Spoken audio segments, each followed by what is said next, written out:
बिस्मिल्लाहिर्रहमानिर्रहीम। हारून स्टार्ट करते हैं। Chemical reactivity of third period elements. इससे पहले हमने पढ़ लिया है atomic radii, electronic configuration, electrical conductivity, ionization energy, electronegativity पढ़ी हमने और मेल्टिंग पॉइंट। अब आते हैं केमिकल रिएक्टिविटी की तरफ। पहले हम जनरली पीरियोडिक टेबल में रिएक्टिविटी डिस्कस करते हैं। जब भी हम टॉप टू बॉटम आते हैं, टॉप टू बॉटम, एटम का साइज बड़ा होता है, आउटर इलेक्ट्रॉन की अट्रैक्शन कम होती है, उसको निकालना आसान होता है। इसी वजह से top to bottom usually reactivity increase होती है। अगर आपको कोई कहे lithium, sodium, potassium, rubidium, caesium में सबसे ज्यादा रिएक्टिव कौन? सीजियम, क्योंकि सीजियम का साइज सबसे बड़ा है। और जब हम लेफ्ट टू राइट आते हैं, रिएक्टिविटी यूजुअली डिक्रीज होती है। क्यों? साइज कम होता है, आउटर इलेक्ट्रॉन का अट्रैक्शन ज्यादा होती है, तो इसी वजह से वो आसानी से रिएक्शन में हिस्सा नहीं लेता।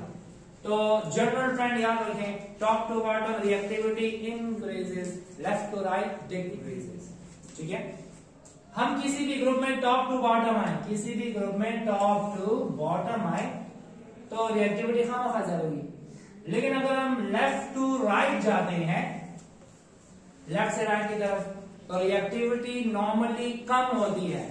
लेकिन कभी कभी किसी किसी जगह पे रिएक्टिविटी कम होने के बजाय ज्यादा हो जाती है, उसको बोलते हैं एक्सेप्शन। क्या बोलते हैं? एक्सेप्शन। टॉप टू बॉटम में कोई एक्सेप्शन नहीं आता, लेकिन लेफ्ट टू राइट में कभी कभी आ जाता है। तो अब हम वो देखना चाहते हैं कि थर्ड पीरियड के जो एलिमेंट्स हैं, थर्ड पीरियड के जो एलिमेंट्स हैं कौन कौन से हैं? Sodium, magnesium, aluminium, silicon, phosphorus, sulphur, chlorine, argon. Left to right usually reactivity कम होती है, लेकिन इनमें से किसी जगह पर रिएक्शन तेज हो जाता है, तो हम वो डिस्कस करेंगे कि कहां पर कौन से वाला एलिमेंट डिफरेंट बिहेवियर शो करता है। जनरली पूछा जाए top to bottom reactivity increases, left to right decreases. Top to bottom में कोई एक्सेप्शन नहीं आता, लेफ्ट टू राइट में एक्सेप्शंस आते हैं। नॉर्मल ट्रेंड में कम होना चाहिए, ज्यादा हो जाता है। ठीक है, अब देख लेते हैं कैसे। हमने पढ़ना है थर्ड पीरियड के एलिमेंट्स का reaction with water, oxygen and chlorine. तो पहले हम डिस्कस करेंगे किसके साथ रिएक्शन? वाटर के साथ। किसके साथ? वाटर। ठीक है, स्टॉप। अच्छा, हमने कहा कि top to bottom reactivity increases और लेफ्ट टू राइट डिक्रीजेस। हम पहला रिएक्शन पढ़ते हैं कि कैसे सोडियम वाटर के साथ रिएक्ट करता है, कैसे मैग्नीशियम रिएक्ट करता है, aluminium, silicon, phosphorus, sulphur, chlorine and argon. लेकिन पहली बात याद रखें कि आर्गन तो नोबल गैस है, रिएक्शन में हिस्सा नहीं लेता।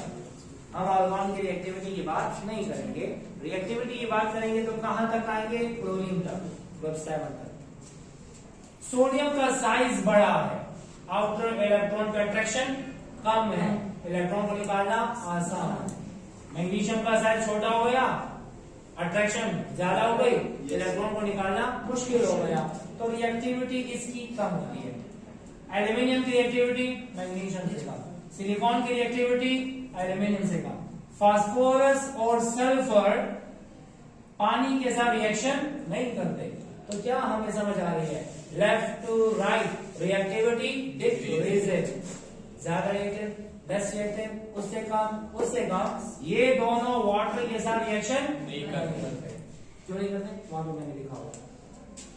क्लोरीन की रिएक्टिविटी सबसे कम होनी चाहिए। क्लोरीन देखे ना, फास्फोरस सल्फर रिएक्शन में हिस्सा नहीं ले रहे, लेकिन क्लोरीन को अगर पानी में डाल दें तो क्लोरीन बहुत आसानी से रिएक्शन करता है। इसका मतलब ये हुआ एक्सेप्शनल केस कहां पे आया? क्लोरीन के केस में। एक्सेप्शनल रिएक्शन किसने किया? क्लोरीन ने। क्यों किया? वो बाद में डिस्कस करेंगे। फिर अगर आपको इतना बताना चाहिए, left to right reactivity decrease होती है विद वाटर। पहले सोडियम ज्यादा रिएक्टिव, मैग्नीशियम कम रिएक्टिव, एल्यूमिनियम उससे कम रिएक्टिव, सिलिकॉन उससे कम रिएक्टिव, फास्फोरस और सल्फर तो पानी के साथ रिएक्शन, लेकिन क्लोरीन रेडिली रिएक्ट करता है। आपने सुना होगा कि हम पानी की प्यूरिफिकेशन करते हैं क्लोरिनेशन करके। क्या करके?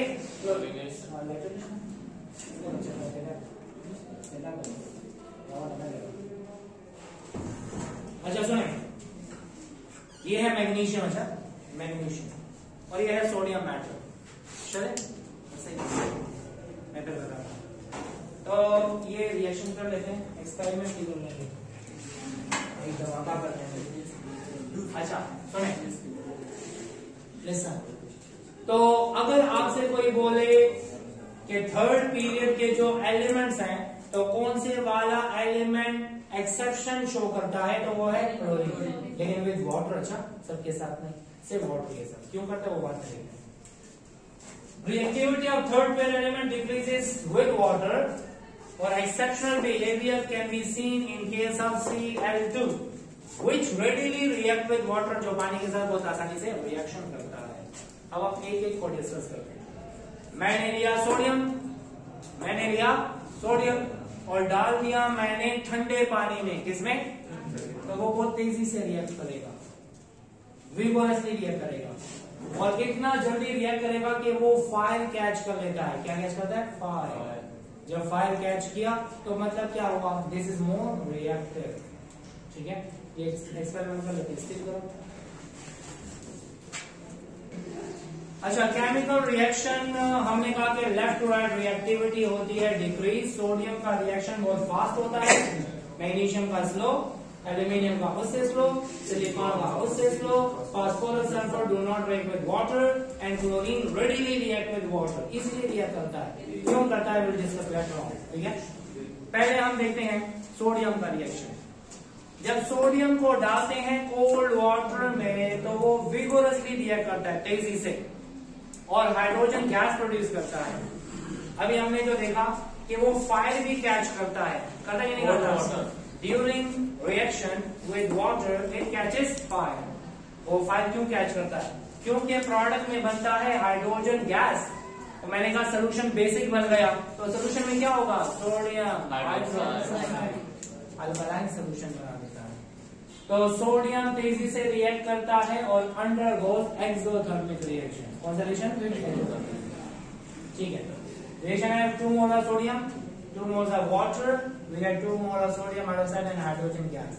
अगर आपको कोई कहे सोडियम को अगर हम पानी में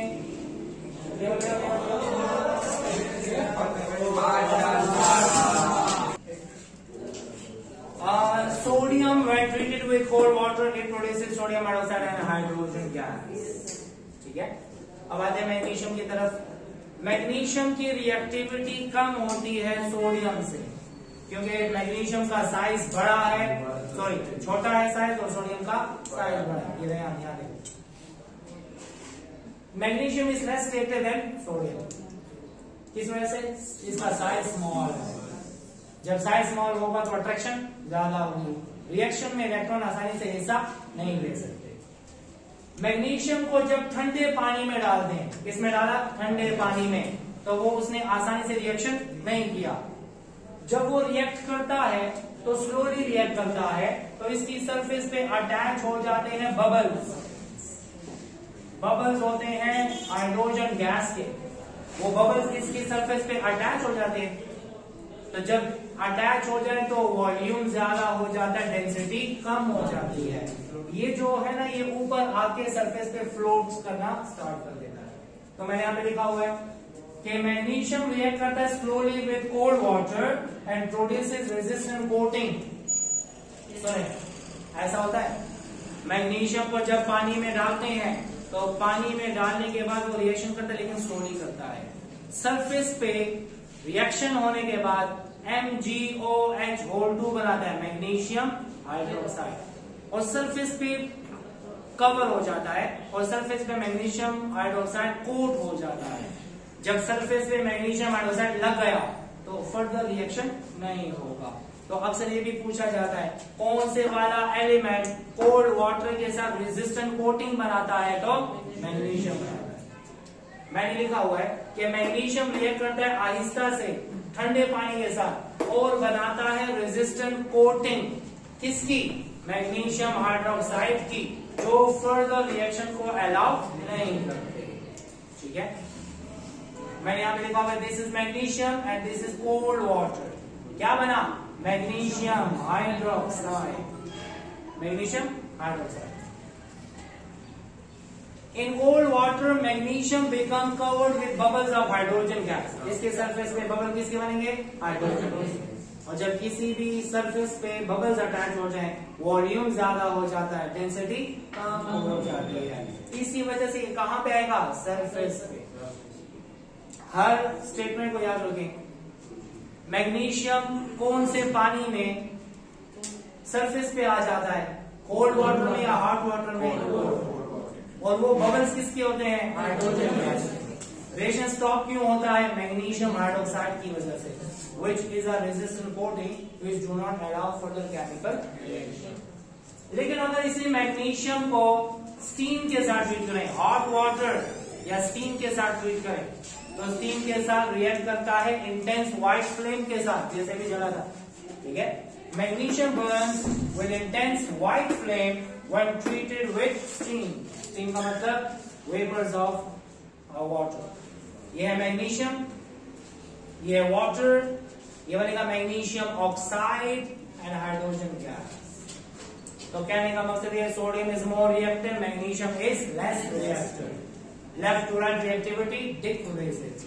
इसने ठंडे पानी के साथ जल्दी रिएक्शन किया, इसने ठंडे पानी के साथ स्लो रिएक्शन किया, लेकिन गर्म पानी के साथ तेजी से रिएक्शन किया। स्टीम में व्हाइट फ्लेम के साथ चलता है।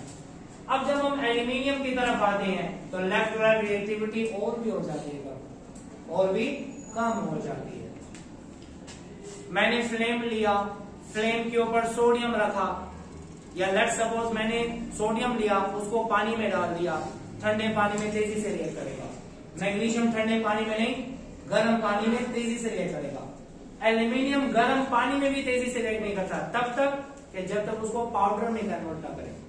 एल्यूमिनियम को पाउडर में कन्वर्ट करते हैं रिजवान, पाउडर में कन्वर्ट करने से क्या होता है? पार्टिकल साइज छोटा, सरफेस एरिया ज्यादा, रेट ऑफ रिएक्शन ज्यादा होता है। Aluminium is less reactive than magnesium. Aluminium को कन्वर्ट करेंगे किसमें? और फिर हीट करते हैं किसमें? वहां पे सिर्फ स्टीम था और मैग्नीशियम का पीस था, यहाँ पे स्टीम भी है और एल्यूमिनियम पाउडर है। क्यों? Left to right reactivity decreases. 3 moles of aluminium react with 2 moles of aluminium with 3 moles of water produces aluminium oxide and hydrogen gas.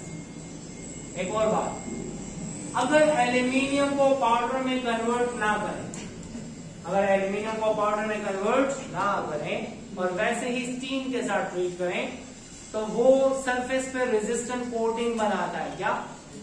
और रेजिस्टेंट कोटिंग किसकी होती है? एल्यूमिनियम ऑक्साइड की, which do not allow further chemical reaction. मतलब पानी के साथ coating कौन बना रहा है? मैग्नीशियम और एल्यूमिनियम। पानी के साथ कौन बनाता है? दोनों बनाते हैं, magnesium and aluminium. If aluminium is heated in bulk form, not in powdered form, ये एल्यूमिनियम है पूरा मार्कर बना हुआ, लेट्स सपोज इसे बल्क फॉर्म में ट्रीट करेंगे तो कोटिंग बन जाएगी, पाउडर फॉर्म में कन्वर्ट करके ट्रीट करेंगे तो रेजिस्टेंट कोटिंग नहीं बनेगी। ठीक है, aluminium powder is heated in steam, it produces aluminium oxide and hydrogen gas. लेकिन एल्यूमिनियम का पाउडर ना लें, बल्क फॉर्म में लें, तो बल्क फॉर्म में लेने की वजह से क्या बनेगा? कोटिंग। किसकी कोटिंग? एल्यूमिनियम ऑक्साइड की, जो फर्दर रिएक्शन को अलाउ नहीं करता। आपने देखा होगा जो पेप्सी के केन्स होते हैं ना, वो एल्यूमिनियम से बनाते हैं। किससे बनाते हैं? क्यों? एक तो वो लाइट वेट होता है, दूसरा वो आसानी से रिएक्शन में हिस्सा नहीं लेता। लेट्स सपोज हवा में वाटर के साथ रिएक्ट कर भी लिया तो सरफेस पे क्या बन जाएगा? कोटिंग। किसकी कोटिंग? एल्यूमिनियम ऑक्साइड की, फिर फर्दर रिएक्शन नहीं होता। इसी वजह से वो केन काफी टाइम तक बगैर जंग लगे ठीक रहते हैं। समझ आ गई? अच्छा, एक और इंपॉर्टेंट बात यहां पर, मैग्नीशियम ऑक्साइड को बोला जाता है मिल्क ऑफ मैग्नीशिया। नाम सुना हुआ है? मिल्क ऑफ मैग्नीशिया, जो इस्तेमाल होता है स्टमक की एसिडिटी को ट्रीट करने के लिए। आपने गैविस्कॉन सिरप वगैरह देखे ना, म्यूकेन सिरप और गैविस्कॉन, उनमें मैग्नीशियम हाइड्रोक्साइड भी होता है। वो क्या करता है, स्टमक की एसिडिटी को न्यूट्रलाइज करता है। और जब एसिडिटी खत्म हो जाती है तो ये किसका काम है, magnesium hydroxide. Which of the following compound can be used for the treatment of stomach acidity? Magnesium hydroxide, milk of magnesia। इससे ज्यादा बेसिक कौन सा है, सोडियम हाइड्रोक्साइड, लेकिन इसको हम नहीं पीते। क्यों? क्योंकि ये बहुत ज्यादा खतरनाक है। इसको कास्टिक सोडा कहते हैं। क्या कहते हैं, कास्टिक सोडा। कास्टिक का मतलब कोरोजन कास्ट करने वाला। ये ना हो कि स्टमक एसिडिटी को जल्दी खत्म करने के लिए सोडियम हाइड्रोक्साइड पी लें तो न स्टमक रहेगा और न एसिडिटी रहेगी। ठीक है, तो इसको पीने से सिर्फ एसिडिटी जाती है और इसको पीने से स्टमक भी जाता है। प्रैक्टिकली रिएक्शन करवा के तुम पे करके बता सकते। ठीक है, अच्छा सुनो यहाँ पर, कौन से वाला एलिमेंट रेजिस्टेंट कोटिंग बनाता है वाटर के साथ, एल्यूमिनियम है। एल्यूमिनियम अगर पाउडर में कन्वर्ट करेंगे तो रेजिस्टेंट कोटिंग वो बनाएगा aluminium oxide and hydrogen gas, because we are going to decrease the particle size and increases the surface area। ये आपने इस फर्स्ट टाइम में पढ़ा होगा। which do not allow for the chemical reaction। ये मैंने लिया है एल्यूमिनियम, फ्लेम पे रखा या स्टीम में रखा, तो ये क्या बनाता है, रेजिस्टेंट कोटिंग। किसकी बनाता है, एल्यूमिनियम ऑक्साइड। इसके अंदर के एटम के रिएक्शन में हिस्सा नहीं लेते। अब आते हैं सिलिकॉन की तरफ। सोडियम ज्यादा रिएक्टिव, मैग्नीशियम कम, एल्यूमिनियम उससे कम और सिलिकॉन उससे कम। क्या बोलना चाह रहे हैं, जब हम एल्यूमिनियम को बल्क फॉर्म में लेंगे तो तब भी इसका प्रोडक्ट सेम होगा। प्रोडक्ट तो सेम ही होगा, लेकिन प्रोडक्ट कम बनेगा और रेजिस्टेंट कोटिंग बन जाएगी, स्टॉप हो जाएगा रिएक्शन। लेकिन पाउडर में पे सरफेस एरिया ज्यादा होता है, रेट ऑफ रिएक्शन ज्यादा होता है। ठीक है, सिलिकॉन की रिएक्टिविटी एल्यूमिनियम से भी कम है, क्योंकि left to right size decreases, electronegativity increases, to remove electron from an element become difficult। Silicon क्यों लेस रिएक्टिव है, क्योंकि ये होता है डायमंड के जैसे, एक सिलिकॉन के साथ 4 सिलिकॉन होते हैं, फिर उसी सिलिकॉन के साथ 4 सिलिकॉन होते हैं, पॉलीमेरिक स्ट्रक्चर होता है। इस वजह से सिलिकॉन स्टीम के साथ भी आसानी से रिएक्शन नहीं करता। हमने सिलिकॉन को कन्वर्ट करना है पाउडर में, किसमें, जैसे एल्यूमिनियम को किया। एल्यूमिनियम को पाउडर में कन्वर्ट किया और स्टीम के साथ ट्रीट किया, लेकिन यहां पर सिलिकॉन को पाउडर में कन्वर्ट भी करेंगे और वेरी वेरी हाई टेम्परेचर भी देंगे, तब जाके वो वाटर के साथ रिएक्ट करेगा। तो हमें क्या कंक्लूड हो रहा है, left to right reactivity decreases. ठीक है, तो सिलिकॉन लीस्ट रिएक्टिव है क्योंकि उनमें नॉन पोलर नेचर है और पॉलीमेरिक फॉर्म भी है। किसके जैसे, डायमंड के जैसे। सिलिकॉन को हम हीट करते हैं हाई टेम्परेचर पे, तब जाके वो स्टीम के साथ रिएक्ट करता है, सिलिकॉन डाइऑक्साइड बनाता है और हाइड्रोजन गैस बनाता है।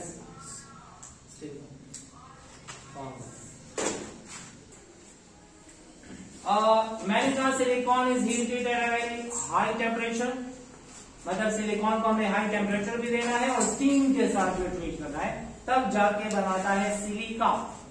SiO2 को क्या बोलते हैं, सिलिका। सिलिकॉन, ये कोई 2 mole of water produces silicon dioxide and hydrogen gas. ये तो था left to right reactivity decreases. Sartaj, left to right reactivity decreases, why, atomic radii decreases, attraction on valence electron increases. ठीक है, अब आपकी बुक में इसकी डिस्कशन नहीं है, क्यों फास्फोरस और सल्फर आपस में, वाटर के साथ रिएक्ट नहीं करते। Phosphorus and sulphur do not react with water. क्यों, फास्फोरस के पास है लोन पेयर, क्या है, और सल्फर के पास भी क्या है, लोन पेयर। हर एक के पास क्या है, लोन पेयर। जिसके पास लोन पेयर हो वो लेविस कॉन्सेप्ट के मुताबिक लेविस बेस होता है। क्या होता है, मतलब फास्फोरस और सल्फर का नेचर क्या है, बेसिक है। कौन सा बेसिक है? लेविस बेसिक है। और वाटर का पता क्या है? What is water? That is amphoteric according to Bronsted and लोमरी, but that is basic according to Lewis concept. Water के पास है लोन पेयर, है ना? हाँ जी, लोन पेयर है। इसका मतलब ये कि वाटर भी लेविस बेस है, ये दोनों भी लेविस बेसिस हैं, तो बेस बेस के साथ रिएक्ट नहीं करता। बेस के साथ रिएक्ट करेगा तो एसिड होना चाहिए। समझ आ गई है? तो अगर आपसे पूछा जाए which element do not react with water, कौन सा? Phosphorus, sulphur and argon. Third period में कितने एलिमेंट रिएक्शन में से मिले थे? 3, phosphorus, sulphur and argon. Phosphorus sulphur क्यों नहीं करते? क्योंकि वो बेसिक है लेविस कॉन्सेप्ट के मुताबिक, और वाटर क्या है? वो भी बेस है लेविस कॉन्सेप्ट के मुताबिक, तो बेस बेस के साथ रिएक्ट नहीं करता। अब आते हैं क्लोरीन की तरफ। क्लोरीन को जब पानी में डाल दें, ठंडा पानी हो गर्म हो, दोनों के साथ रिएक्ट करता है, इजीली करता है। क्वेश्चन अराइजेस, क्लोरीन के आउटर मोशन में 1 2 3 4 5 6 7, 1 2 3 4 5 6 7। अगर इसके स्ट्रक्चर को देखें तो लोन पेयर तो इनके पास भी है ना, तो ऐसा होना चाहिए था, ये भी देखना है। लेकिन पानी के साथ रिएक्ट करता है, अनस पानी के साथ रिएक्ट करता है, क्योंकि लेफ्ट टू राइट आते हैं, left to right. Atomic radii decrease, जब एटॉमिक रेडियाई डिक्रीज होगा तो क्लोरीन क्लोरीन के करीब आएगा, जब क्लोरीन क्लोरीन के करीब आएगा तो इसका लोन पेयर इसके लोन पेयर को रिपेल करेगा। क्या करेगा? जब लोन पेयर एक दूसरे को रिपेल कर रहे हैं तो क्लोरीन क्लोरीन को भी रिपल्जन फील होगी, और जब वो रिपेल होगा तो बॉन्ड वीक हो जाएगा। इसी वजह से इसका बॉन्ड तोड़ना आसान हो जाता है। मैंने कहा क्लोरीन आसानी से रिएक्शन करता है वाटर के साथ, क्यों? और ये एक्सेप्शनल बिहेवियर भी शो करता है, इस वजह से क्योंकि उसका साइज, इलेक्ट्रॉन पेयर एक दूसरे को, और जब रिपेल करते हैं तो उसका कोवेलेंट बॉन्ड वीक हो जाता है। समझ आ गई? Why chlorine readily react with water? It also contains lone pair of electron, just like phosphorus and sulfur. तो आपने कहना है एटम का साइज छोटा हो गया, इलेक्ट्रॉन पेयर करीब आ गए, एक दूसरे को रिपेल कर रहे हैं, तो रिपल्जन की वजह से इस बॉन्ड को तोड़ना आसान हो गया। क्लियर? आपने सुना होगा स्विमिंग पूल के पानी को प्यूरिफाई करते हैं क्लोरीनेशन करके, उसमें क्लोरीन डाल देते हैं। क्लोरीन डायरेक्ट नहीं डालते, टैबलेट्स मिलती हैं, उन टैबलेट को पानी में डालते हैं तो वो क्लोरीन गैस जनरेट करता है, और जब क्लोरीन गैस जनरेट हो जाती है वो पानी के साथ करता है रिएक्शन। एक बनेगा HCl, दूसरा बनेगा HOCl, इसको बोलते हैं हाइपोक्लोरस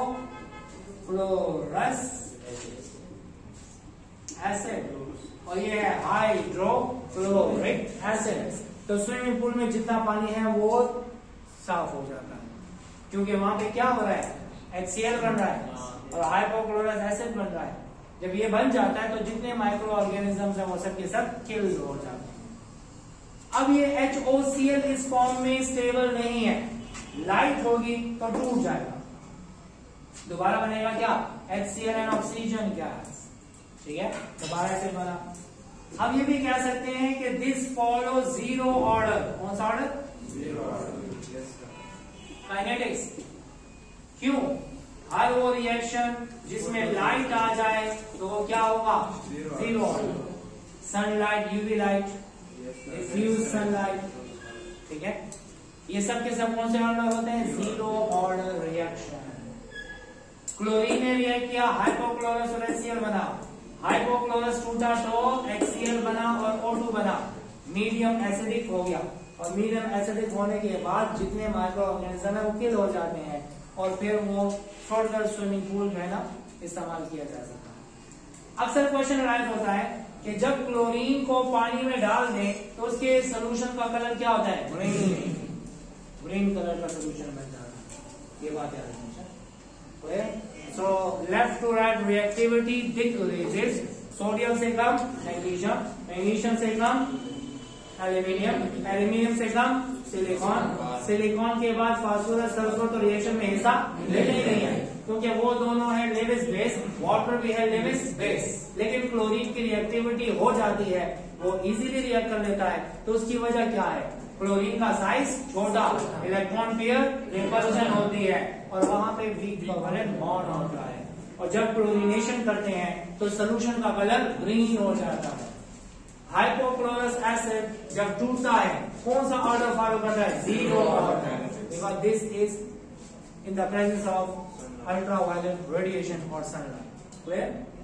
ये है रिएक्टिविटी विथ वाटर।